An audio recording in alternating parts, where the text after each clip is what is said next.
Assalamualaikum warahmatullahi wabarakatuh. Sebelumnya terima kasih kepada Ibu Risma Sarjana Teknik MSI selaku dosen mata kuliah Teknik Lingkungan.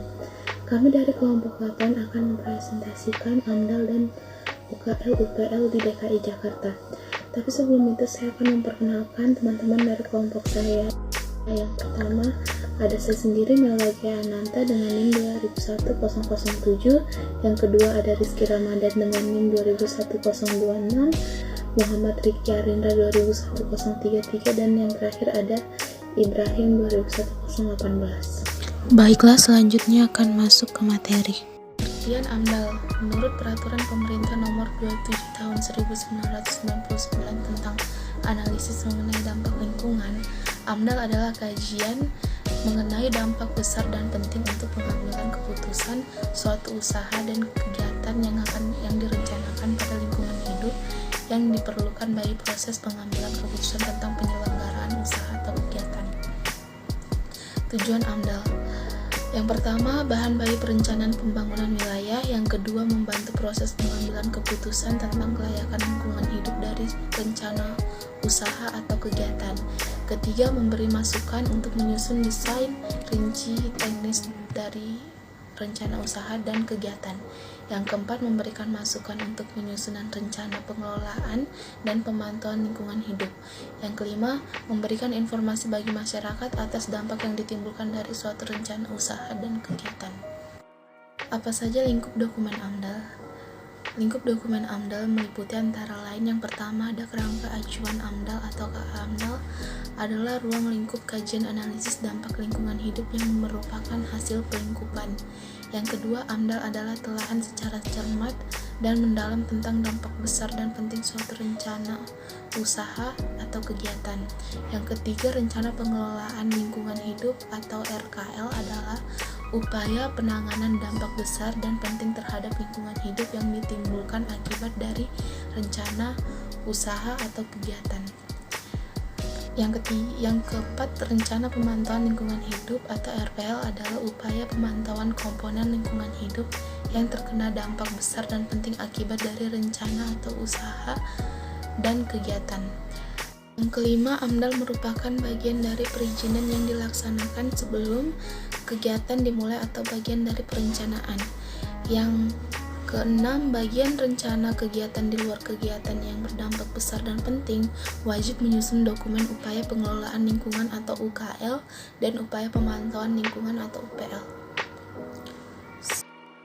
Baiklah, materi selanjutnya akan dilanjutkan oleh Rizky Ramadan.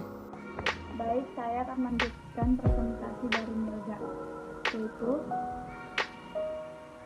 siapa saja yang dilibatkan dalam proses AMDAL. Yang pertama adalah pejabat pemerintah, perlu mengetahui implikasi dampak terhadap kegiatan lain, yaitu berkewajiban memberikan keputusan apakah suatu rencana kegiatan layak atau tidak layak digunakan di lingkungan tersebut.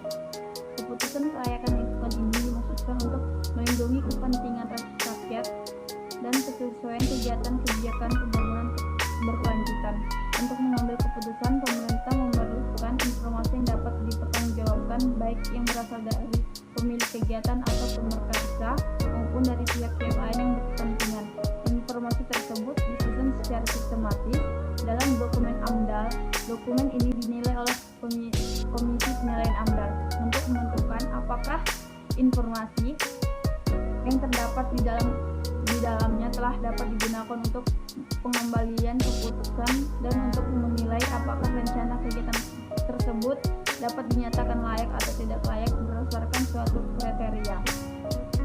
Yang kedua adalah pemerkarsa. Orang atau badan hukum yang bertanggung jawab atas rencana suatu kegiatan harus mengetahui bagaimana dampak yang mempengaruhi kelanjutan proyek. Pemerkarsa inilah yang berkewajiban melaksanakan kajian AMDAL. Meskipun pemerkarsa dapat menunjuk pihak lain seperti konsultan lingkungan hidup untuk membantu melaksanakan kajian AMDAL, namun tanggung jawab terhadap hasil kajian dan pelaksanaan kelanjutan ketentuan AMDAL tetap di tangan pemerkarsa kegiatan. Yang ketiga, pelaksana harus mengetahui penempatan lokasi kegiatan yang seharusnya dan upaya mengurangi dampak. Yang keempat, rencana regional harus mengetahui pengaruh dampak terhadap pembangunan wilayah dan tata guna tanah. Yang kelima, masyarakat. Keterlibatan masyarakat di dalam proses pembuatan AMDAL diatur berdasarkan surat keputusan Gubernur Provinsi DKI Jakarta nomor 76 tahun 2001 tentang pedoman keterlibatan masyarakat dan keterbukaan informasi dalam proses analisis dampak lingkungan.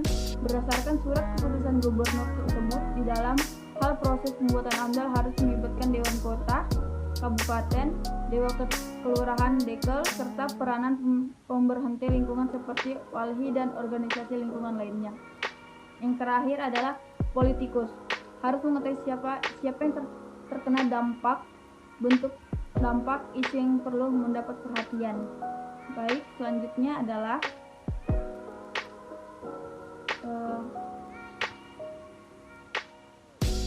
apa pengertian UKL dan UPL? Pengertian UKL dan UPL adalah upaya yang dilakukan untuk dalam hal pengelolaan dan pemantauan lingkungan hidup oleh penanggung jawab kegiatan atau usaha yang tidak diwajibkan melakukan AMDAL atau Keputusan Menteri Negara Lingkungan Hidup nomor 86 tahun 2002 tentang pedoman pelaksanaan upaya pengelolaan lingkungan hidup dan upaya pemantauan lingkungan hidup. Selanjutnya adalah tujuan UKL dan UPL, yaitu yang pertama adalah untuk mengidentifikasi kegiatan dan dampak yang ditimbulkan terhadap lingkungan hidup. Yang kedua, untuk mengetahui kondisi lingkungan di sekitar usaha atau kegiatan. Yang ketiga, merumuskan langkah-langkah dalam melakukan pencegahan, penanggulangan, dan pengendalian dampak negatif yang terjadi akibat kegiatan pergundangan tersebut. Yang keempat, merumuskan langkah-langkah peningkatan dampak positif akibat pembangunan gudang tersebut. Yang terakhir adalah merumuskan langkah-langkah pemantauan lingkungan hidup untuk mengetahui efektivitas pengelolaan lingkungan hidup yang dilakukan. Baiklah, selanjutnya akan dilanjutkan oleh Muhammad Riki Harindra. Bagaimana pelaksanaan AMDAL, UKL, dan UPL di DKI Jakarta? Jenis dan besarnya kegiatan yang wajib menyusun AMDAL adalah kegiatan yang diperkirakan menimbulkan dampak besar dan penting yang menyesuaikan dengan daya dukung dan daya tampung lingkungan. Dalam lingkungan pelaksanaan AMDAL di Provinsi DKI Jakarta, Gubernur telah mengeluarkan Keputusan Gubernur Provinsi DKI Jakarta nomor 2863 tentang jenis rencana usaha dan atau untuk kegiatan yang wajib dilengkapi dengan AMDAL. Keputusan Gubernur nomor 2863 tahun 2001 tersebut mengatur 12 sektor dan bidang. Sektor atau bidang tersebut meliputi yang pertama bidang pertahanan dan keamanan, yang kedua bidang pertanian, yang ketiga bidang perikanan, yang keempat bidang kesehatan, yang kelima bidang perhubungan darat, laut, udara, telekomunikasi, yang keenam bidang perindustrian, yang ketujuh bidang prasarana wilayah, yang kedelapan bidang energi dan sumber daya mineral yaitu pertambangan umum, ketenaga listrikan, minyak dan gas bumi, geologi, tata lingkungan. Yang ke-9 bidang pariwisata, yang ke-10 bidang pengembangan nuklir, yang ke-11 bidang pengelolaan limbah, bahan berbahaya dan racun B3, yang ke-12 bidang rekayasa genetika. AMDAL di dalam proses perizinan daerah. Berdasarkan kajian yang dilakukan oleh instansi terkait, maka keterkaitan AMDAL di dalam mekanisme perizinan dijelaskan sebagai berikut. Apabila rencana usaha dan atau kegiatan dan kegiatan diwajibkan mengurus izin pembebasan lahan dan izin penunjukan penggunaan wilayah, maka praproposal dan atau proposal yang menjadikan kelengkapan permohonan pemrakarsa wajib mencantumkan bukti proses penyusunan AMDAL. Kedua, pada saat penyampaian permohonan izin penunjukan penggunaan tanah, aparat yang bertugas wajib memberitahukan kepada rencana usaha dan atau kegiatan yang izinnya dimasukkan tergolong wajib AMDAL. Selanjutnya, penanggung jawab rencana usaha kegiatan segera menyusun kerangka acuan AMDAL dan untuk keperluan tersebut, penanggung jawab rencana usaha kegiatan menghubungi konsultan bidang AMDAL. Yang ketiga, berita acara pembahasan kerangka acuan AMDAL dapat digunakan sebagai rekomendasi dalam pengurusan ketepatan rencana kota atau KRK, SIPPT, izin pembangunan prasarana IMP, dan atau penerbitan izin pendahuluan mendirikan bangunan IPMB.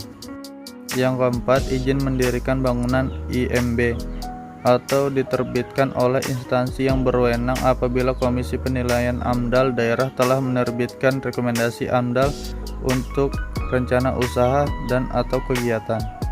Yang kelima, izin penggunaan bangunan IPB dan izin usaha tetap IUT akan diterbitkan oleh instansi yang berwenang apabila RKL dan UPL telah dilaksanakan sesuai. Baiklah, selanjutnya akan dilanjutkan oleh Ibrahim. UKL dan UPL di dalam proses perizinan daerah.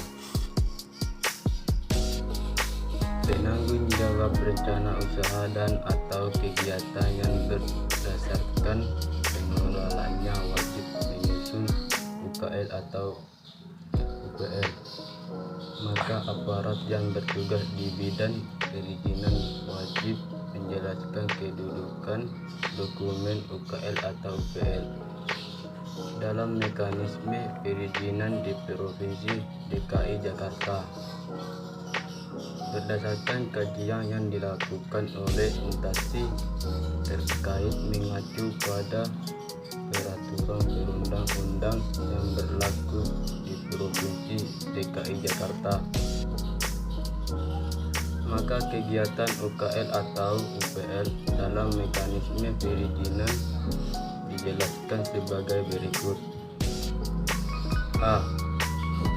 Izin mendirikan bangunan dalam kurung IMB akan diterbitkan oleh instansi berwenang apabila pemrakarsa usaha atau kegiatan telah melengkapi dokumen UKL atau UPL. B. Izin menggunakan bangunan dalam kurung IPB diterbitkan oleh instansi yang berwenang apabila pemrakarsa usaha atau kegiatan telah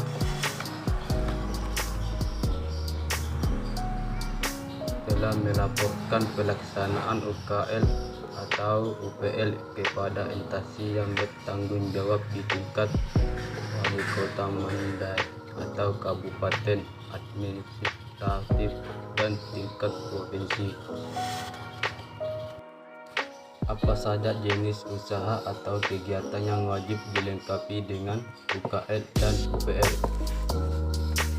Usaha atau kegiatan yang wajib dilengkapi dengan upaya pengelolaan lingkungan UKL serta upaya pemantauan lingkungan UPL diatur berdasarkan surat keputusan Gubernur Provinsi DKI Jakarta No. 189 tahun 2002.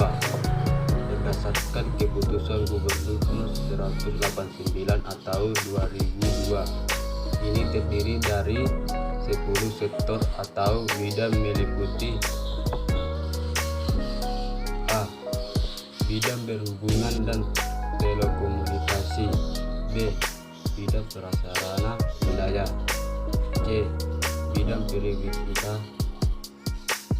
D. Bidang energi dan sumber daya mineral. E. Bidang pertanian. F. Bidang peternakan. G.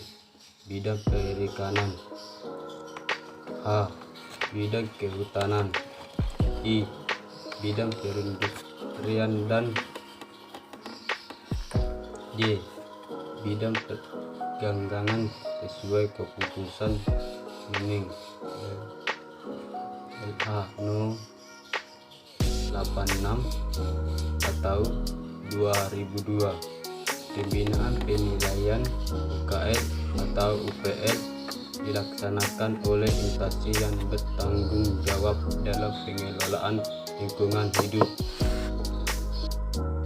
AMDAL, UKL, dan UPL di dalam proses kemitraan pembangunan fisik. Pada umumnya, lingkup kegiatan pembangunan fisik yang dilaksanakan melalui proses kemitraan adalah pembangunan prasarana dan atau sarana kota. Lingkup kegiatan kemitraan dapat berwujud Build Operation Transfer dalam kurun BOT maupun Build Transfer Operation dalam kurun BTO, ataupun wujud lain melalui kemitraan antara Pemda dengan pihak dalam rangka mengoptimalkan tujuan dan kegunaan sarana dan atau prasarana lingkungan yang dibangun. Perlu diidentifikasi sejak dini dampak lingkungan yang tidak tergolong besar dan penting, atau secara teknologi dampak pentingnya dapat dikelola. Identifikasi dimaksud dilaksanakan melalui pelaksanaan studi AMDAL yang mencakup penyusunan keterangan acuan, penyusunan studi AMDAL, dan penyusunan rencana pengelola lingkungan dalam kurun RKL dan rencana pemantauan lingkungan serta upaya pengelolaan lingkungan dalam kurun UKL dan upaya pemantauan lingkungan dalam kurun UPL. Baiklah, selanjutnya saya kembalikan ke monitor. Baiklah, sekian presentasi dari kelompok kami, kelompok 8. Kurang dan lebihnya mohon dimaafkan. Adapun kesimpulan yang dapat kami simpulkan dari presentasi tadi, yaitu berdasarkan pada pembahasan di atas, maka dapat disimpulkan bahwa kedudukan AMDAL dalam pengelolaan lingkungan hidup sangat penting dan strategis karena merupakan instrumen pencegahan pencemaran lingkungan yang menentukan mutu lingkungan melalui mekanisme pengujian dokumen seperti AMDAL dan UKL UPL. Selanjutnya, penerapan AMDAL juga menjadi sistem yang menjaga stabilitas tujuan perusahaan. Kesimpulan yang kedua, penyimpangan terhadap prosedur penerapan AMDAL sebagai syarat perizinan memiliki mekanisme penegakan hukum, yaitu penegakan hukum administrasi, perdata, dan pidana. Di antara ketiga bentuk penegakan hukum yang tersedia, penegakan hukum administrasi dianggap sebagai upaya penegakan hukum terpenting. Hal ini karena penegakan hukum administrasi lebih ditujukan kepada upaya mencegah terjadinya pencemaran dan perusakan lingkungan. Di samping itu, penegakan hukum administrasi juga bertujuan untuk menghukum pelaku pencemaran dan perusakan lingkungan. Sekian dari kelompok kami, kurang dan lebihnya mohon dimaafkan. Assalamualaikum warahmatullahi wabarakatuh.